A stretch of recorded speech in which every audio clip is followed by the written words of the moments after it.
Assalamualaikum warahmatullahi wabarakatuh. Anak-anak yang soleh dan soleha, apa kabar semuanya? Jumpa lagi dengan saya Bapak Andi Darmadi, guru Bahasa Indonesia SMA Islam Adi Medan. Nah anak-anak, kita kali ini akan belajar Bahasa Indonesia yang tentu saja sangat mudah. Kenapa? Karena Bahasa Indonesia itu adalah bahasa negeri. Assalamualaikum warahmatullahi wabarakatuh. Anak-anak yang soleh dan soleha, siswa-siswi kami di SMA Islam An-Nizam Medan, apa kabar semuanya? Semoga senantiasa diberikan kesehatan oleh Allah Subhanahu wa taala, terlebih-lebih di masa-masa pandemi ini ya, anak-anak. Mudah-mudahan kesehatan itu senantiasa ada pada diri kita semua sehingga kita bisa melaksanakan pembelajaran dengan sebaik-baiknya, meskipun pembelajaran ini kita laksanakan secara daring tentunya enak ya. Baik, anak-anakku yang soleh dan soleha, masih bersama saya Bapak Andi Darmadi, guru Bahasa Indonesia SMA Islam An-Nizam Medan. Nah, anak-anak, kali ini kita akan membahas bab 1 ya. Dan kebetulan ini pertemuan yang pertama. Bab 1, silahkan dibuka buku paketnya enaknya, halaman 7, yaitu menyusun laporan hasil observasi. Baik, tentunya anak-anak sekalian sudah pernah ya membuat sebuah observasi. Kalau dia di kelas 9 SMP itu mungkin namanya adalah laporan pengamatan ya, ya. Yaitu biasanya anak-anak semua itu menentukan objek yang akan diamati dulu gitu ya, kemudian menyusun jadwal observasinya apa atau apa yang mau diamati, di mana tempatnya.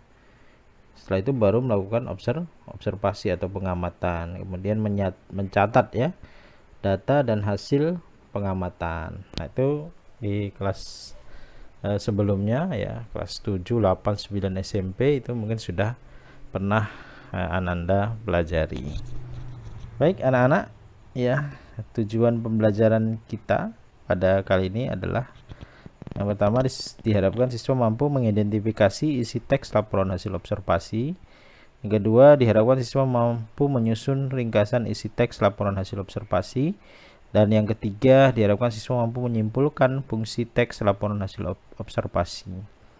Sedangkan kemampuan yang ingin dikembangkan dari Ananda semuanya adalah menginterpretasi isi teks laporan hasil observasi, menganalisis isi dan aspek kebahasaan dari minimal 2 teks laporan hasil observasi.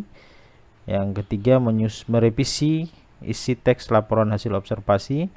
Yang keempat, menyusun teks laporan hasil observasi. Kata kunci adalah menginterpretasi observasi dan merevisi teks observasi. Dan berikutnya adalah nanti mungkin di pertemuan yang akan datang ya, kita akan mencoba menganalisis kebahasaan dan kebahasaan dalam hal ini adalah kebahasaan teks laporan hasil observasi tentunya ya, dan mengonstruksi laporan observasi. Jadi anak-anak, ini dianggap pertemuan yang mungkin yang pertama pembuka ya dalam bab 1 pula. Silahkan, mungkin Ananda sudah membaca ya tentang bagaimana laporan hasil observasi ini ya, teks laporan hasil observasi. Dan anggaplah video ini hanya sebagai pengantar saja untuk kemudian nanti Ananda kembangkan dalam kerangka berpikir yang bisa diwujudkan dalam bentuk keterampilan ya, skill ya, baik itu ya project ataupun membuat sebuah karya nanti tentunya ya. Baik anak-anak ya, yang pertama mengidentifikasi isi teks laporan hasil observasi ya. Di buku paket silakan Anda buka di halaman 9 ya. Ya, bagaimana caranya ya? Ayo kita lihat. Nah, sebelumnya apa yang dimaksud dengan laporan observasi? Ya, sebuah laporan hasil observasi dapat disajikan dalam bentuk teks tertulis maupun teks lisan. Kamu sering ya tentunya melakukan observasi ataupun pengamatan, tetapi belum memahami cara menyusun teks ya. secara baik. Jadi sering mengamati misalnya banjir ya di sekitar rumah kita atau macet di jalan. Nah, itu kan kita mau, tapi pengamatan itu tidaklah kemudian langsung kita tuangkan dalam bentuk tulisan. Nah, kalau dia nanti pengamatan, hasil pengamatan itu kita tuangkan dalam bentuk tulisan, nah, maka dia akan menjadi sebuah teks. Nah, teks yang cocok adalah teks observasi. Untuk itu, Ananda perlu memerhatikan penyusunan laporan hasil observasi yang kamu dengar atau kamu baca, kamu lihat, bisa dari media televisi, koran, majalah, internet, ataupun melalui pengamatan langsung ya. Ya, sekarang ini lagi PPKM ya kan, ya darurat katanya. Coba amati apa saja efeknya, apa saja yang terjadi imbasnya dari penerapan PPKM darurat di sekitar kita gitu ya. Nah, yang kedua nanti akan diharapkan siswa bisa menyusun ringkasan isi teks ya observasi ya. Ringkasan isi teks observasi. Sebuah ringkasan pada dasarnya itu merupakan rangkaian pokok-pokok pikiran yang dirangkai menjadi satu dengan tetap memperhatikan ya, dalam tetap memperhatikan urutan, isi, bagian demi bagian, dan sudut pandang pendapat dari pengarang yang harus kita perhatikan. Bagaimana dia cara kerjanya? Pertama, membaca pemahaman isi teks, kemudian menemukan pokok-pokok isi informasi yang ada di dalamnya. Nah, dalam sebuah teks itu pasti ada yang namanya kalimat utama ya, kalimat utama ataupun ya gagasan utama ya. Itu sama ya, gagasan utama, ide pokok ya kan ya, ide pokok, nah, pokok pikiran, ini sebenarnya sama ya, pokok pikiran ya. Tapi kalau kalimat utama biasanya dia lebih panjang karena dia berbentuk kalimat. Adalah kalimat yang dalamnya memiliki pokok pikiran, nah, atau gagasan utama yang menjadi dasar pengembangan sebuah paragraf ya kan. Jadi dalam kalimat utama itu pasti ada gagasan utama. Nah, gagasan utama ini bersifat umum dan dapat melingkupi semua isi yang ada di dalam sebuah paragraf. Gitu ya nak ya. Baik. Nah, contoh ya pada teks wayang. Ya, itu dia ada juga di buku ya nak ya, di halaman 9. Silahkan Ananda baca. Ya, dari paragraf 1 itu ya. Wayang adalah seni pertunjukan yang telah ditetapkan sebagai warisan budaya asli Indonesia.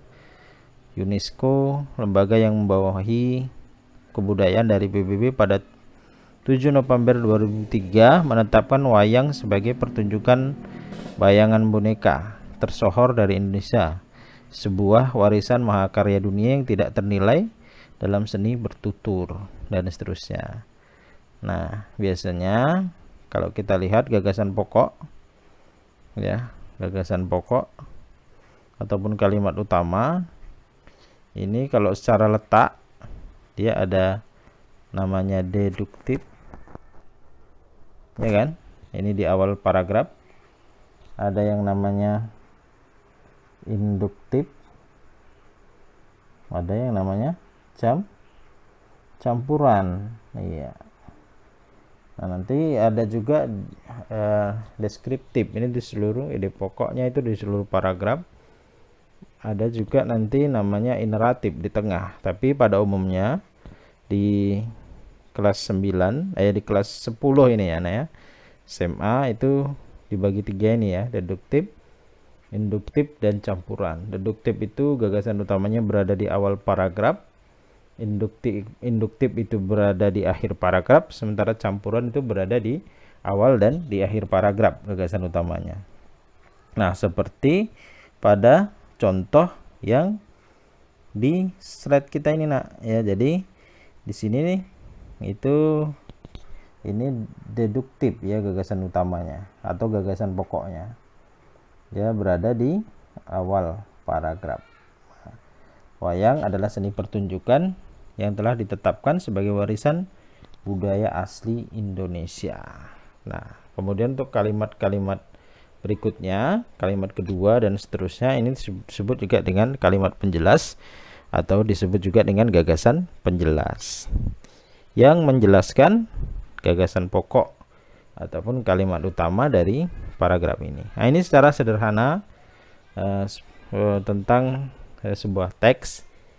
Ya, apapun teksnya itu pasti dikembangkan ya dari sebuah ide pokok, dan kemudian nanti akan dijelaskan ke dalam beberapa ide penjelas ataupun kalimat penjelas, termasuk juga teks yang kita pelajari ini ya, yaitu teks hasil observasi. Ini memudahkan dalam Ananda semuanya membangun kerangka berpikir, memulai sesuatu dari ide pokok atau ide utama, kemudian nanti dijelaskan oleh kalimat-kalimat yang lainnya. Begitu cara membuat sebuah teks.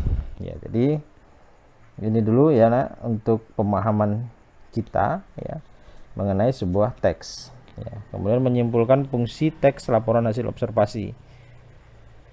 Ya, laporan hasil pengamatan untuk memenuhi tugas mata pelajaran yang kamu susun selama ini merupakan salah satu fungsi teks laporan hasil observasi. Hal ini berarti teks tersebut dimaksudkan untuk memberitahukan atau menjelaskan kegiatan pengamatan yang dilakukan. Ini menyimpulkan ya fungsi teks.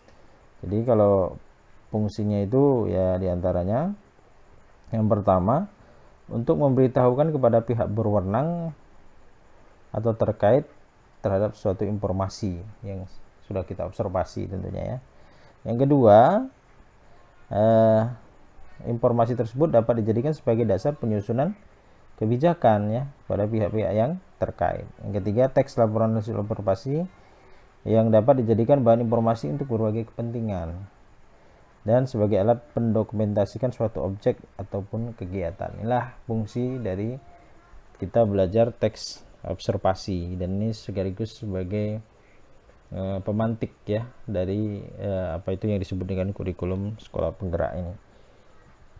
Ya, pertanyaan pemantiknya ya, untuk apa observasi dibuat ya kan? Nah, jawabannya paling tidak ada 4 itu ya.